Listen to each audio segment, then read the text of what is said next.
by Barbara Robinson. Chapter 1.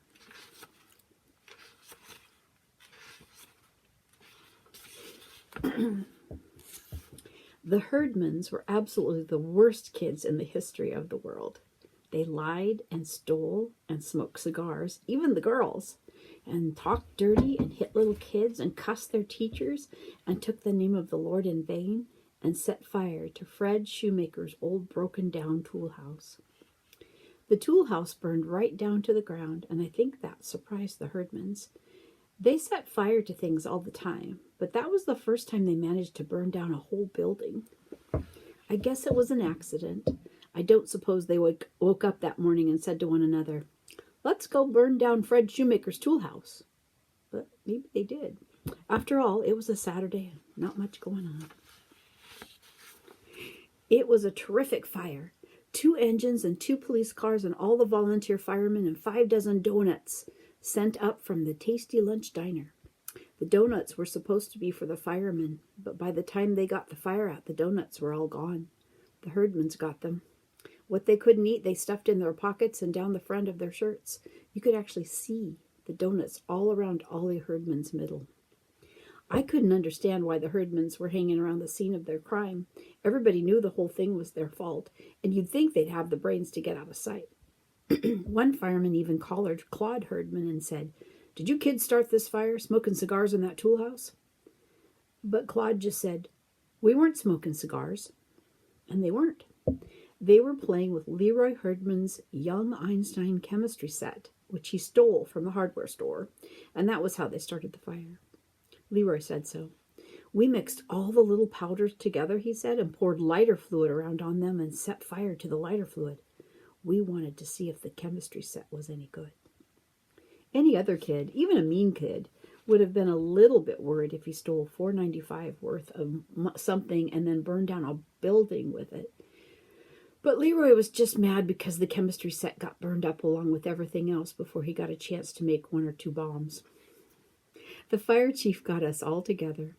There were 15 or 20 kids standing around watching the fire and gave us a little talk about playing with matches and gasoline and dangerous things like that. "I don't say that's what happened here," he said to us. "I don't know what happened here, but that could have been it, and you see the result. So let this be a good lesson to you, boys and girls." Of course, it was a great lesson to the Herdmans. They learned that wherever there's a fire, there will be free donuts sooner or later. I guess things would have been different if they'd burned down, say, the Second Presbyterian Church instead of the tool house, but the tool house was about to fall down anyway. All the neighbors had pestered Mr. Shoemaker to do something about it because it looked so awful and was sure to bring rats. So everybody said the fire was a blessing in disguise, and even Mr. Shoemaker said it was a relief. My father said it was the only good thing the Herdmans ever did, and if they'd known it was a good thing, they wouldn't have done it at all. They would have set fire to something else, or somebody. They weren't just so all around awful. You could hardly believe they were real. I'm going to start that again. They were just so all around awful. You could hardly believe they were real. Ralph, Imogene, Leroy, Claude, Ollie, and Gladys. 6 skinny, stringy-haired kids, all alike except for being different sizes and having different black and blue places where they had clonked each other. They lived over a garage at the bottom of Sproul Hill. Nobody used the garage anymore, but the Herdmans used to bang the door up and down just as fast as they could to try and squish one another. That was their idea of a game. Where other people had grass in their front yard, the Herdmans had rocks. And where other people had hydrangea bushes, the Herdmans had poison ivy. There was also a sign in the yard that said, "Beware of the cat." New kids always laughed about that till they got a look at that cat. It was the meanest looking animal I ever saw. It had 1 short leg and a broken tail and 1 missing eye, and the mailman wouldn't deliver anything to the Herdmans because of it. "I don't think it's a regular cat at all," the mailman told my father. "I think those kids went up in the hills and caught themselves a bobcat." "Oh, I don't think you can tame a wild bobcat," my father said. "I'm sure you can't," said the mailman. "They'd never try to tame it. They'd just try to make it wilder than it was to begin with." If that was their plan, it worked. The cat would attack anything it could see out of its one eye. One day, Claude Herdman emptied the whole first grade in 3 minutes flat when he took the cat to show and tell. He didn't feed it for 2 days, so it was already mad, and then he carried it to school in a box. And when he opened the box, the cat shot out, right straight up in the air, people said. It came down on top of blackboard ledge. It came down on the top blackboard ledge and clawed 4 big long scratches all the way down the blackboard. Then it just tore around all over the place, scratching little kids and shedding fur and scattering books and papers everywhere. The teacher, Miss Brandel, yelled for everybody to run out in the hall, and she pulled a coat over her head and grabbed a broom and tried to corner the cat. But of course she couldn't see with the coat over her head, so she just ran up and down the aisles hollering, "Here, kitty!" and smacking the broom down whenever the cat hissed back. She knocked over the Happy Family dollhouse and a globe of the world, and broke the aquarium full of 20 gallons of water and about 65 goldfish. All the time she kept yelling for Claude to come catch his cat, but Claude had gone out in the hall with the rest of the class.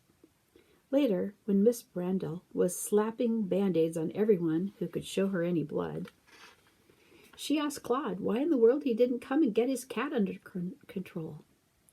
"You told us to go out in the hall," Claude said, just as if he were the ordinary kind of first grader who did whatever teacher said to do. The cat settled down a little bit once it got something to eat, most of the goldfish and Ramona Billion's 2 pet mice that she had brought to show and tell. Ramona cried and carried on so. "I can't even bury them," she said. They sent her home. The room was a wreck, broken glass and papers and books and puddles of water and dead goldfish everywhere. Miss Brandel was sort of a wreck, too, and most of the first graders were hysterical, so somebody took them outdoors and let them have recess for the rest of the day. Claude took the cat home, and after that there was a rule that you couldn't bring anything alive to show and tell. The Herdmans moved from grade to grade through the Woodrow Wilson School like those South American fish that strip your bones clean in 3 minutes flat, which was just about what they did to one teacher after another. But they never got kept back in a grade. When it came time for Claude Herdman to pass to the 2nd grade, he didn't know his ABCs, or his numbers, his colors, his shapes, or his 3 bears, or how to get along with anybody. But Miss Brandel passed him anyway. For one thing, she knew she'd have Ollie Herdman the next year. That was the thing about the Herdmans. There was always another one coming along, and no teacher was crazy enough to let herself in for 2 of them at once. I was always in the same grade with Imogene Herdman, and what I did was stay out of her way. It wasn't easy to stay out of her way. You couldn't do it if you were very pretty or very ugly, or very smart or very dumb, or had anything unusual about you, like red hair or double-jointed thumbs. But if you were sort of a medium kid like me and kept your mouth shut when the teacher said, "Who can name all 50 states?" you had a pretty good chance to stay clear of Imogene. As far as anyone could tell, Imogene was just like the rest of the Herdmans. She never learned anything either, except dirty words and secrets about everybody. Twice a year we had to go to the health room to get weighed and measured, and Imogene always managed to find out exactly what everybody weighed.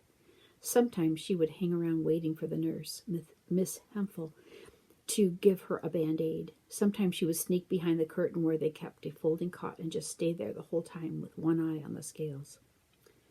"Why are you still here, Imogene?" Miss Hemphill asked one day. "You can go back to your room. I think you better look and see if I've got what Ollie has." "What does Ollie have?"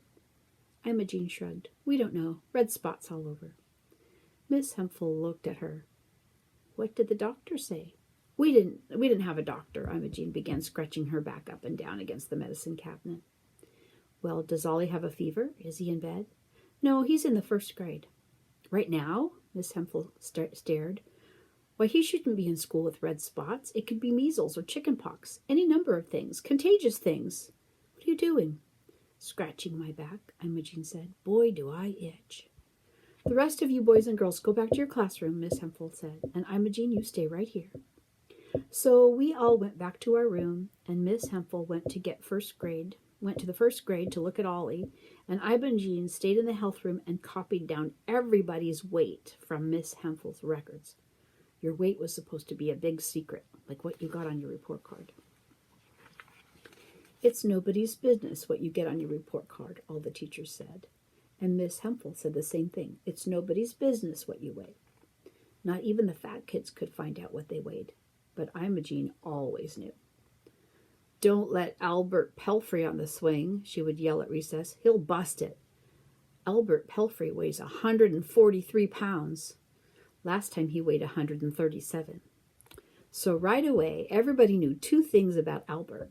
We knew exactly how fat he was, and we also knew that he was getting fatter all the time. You have to go to fat camp this summer, Imogene hollered at him. Miss Hempel wrote it down on your paper. Fat camp is a place where they feed you lettuce and grapefruit and cottage cheese and eggs for a month, and you either give up and cheat or give up and get skinny. I am not, Albert said. I'm going to Disneyland with my Uncle Frank. That's what you think, Imogene told him. Albert had to believe her. She was always right about things like that. So all year he had fat camp to look forward to instead of Disneyland. Sometimes Imogene would blackmail the fat kids if they had anything she wanted, like Wanda Pierce's charm bracelet. Wanda Pierce weighed about a ton. She even had fat eyes, and her hobby was this charm bracelet. It had 22 charms, and every single one did something. The little wheels turned, or the little bitty piano went plink, or the little tiny drawers opened and closed. Besides being a fat kid, Wanda was also a rich kid, so every time you turned around, she had a new charm. Look at my new charm, she would say. It costs $6.95 without the tax. It's a bird, and when you push this little knob, it flings flutter. It costs $6.95. They were great charms, but everybody got sick of hearing about them, so it was almost a relief when Imogene blackmailed her out of it. I know how much you weigh, Wanda, Imogene told her. I wrote it down on this piece of paper. See? It must have been an awful amount, because even Wanda looked horrified.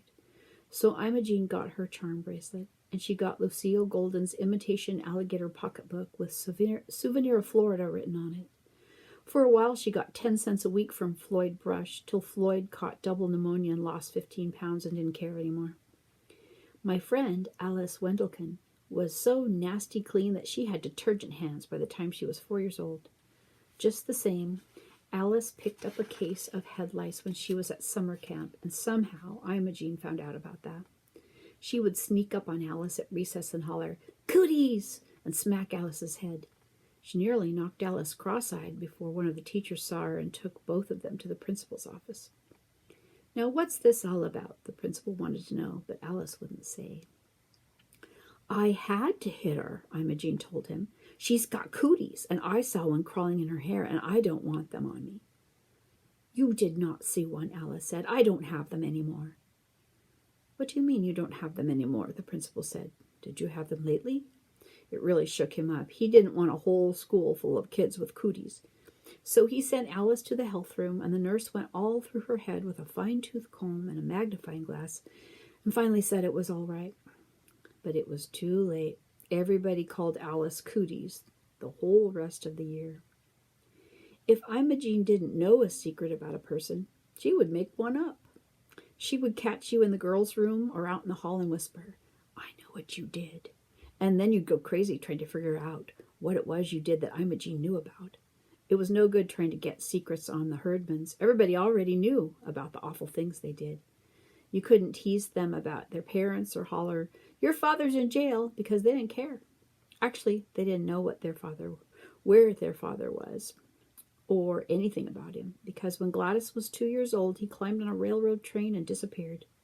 Nobody blamed him. Now and then you'd see Mrs. Herdman walking the cat on a length of chain around the block, but she worked double shifts at the shoe factory and wasn't home much.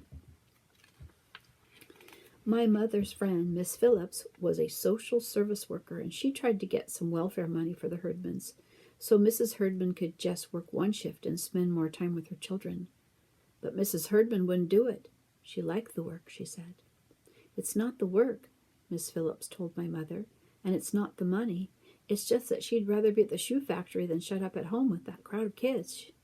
She sighed. I can't say I blame her. So the Herdmans pretty much looked after themselves. Ralph looked after Imogene, and Imogene looked after Leroy, and Leroy looked after Claude, and so on down the line. The Herdmans were like most big families. The big ones taught the little ones everything they knew, and the proof of that was that the meanest herdman of all was Gladys, the youngest.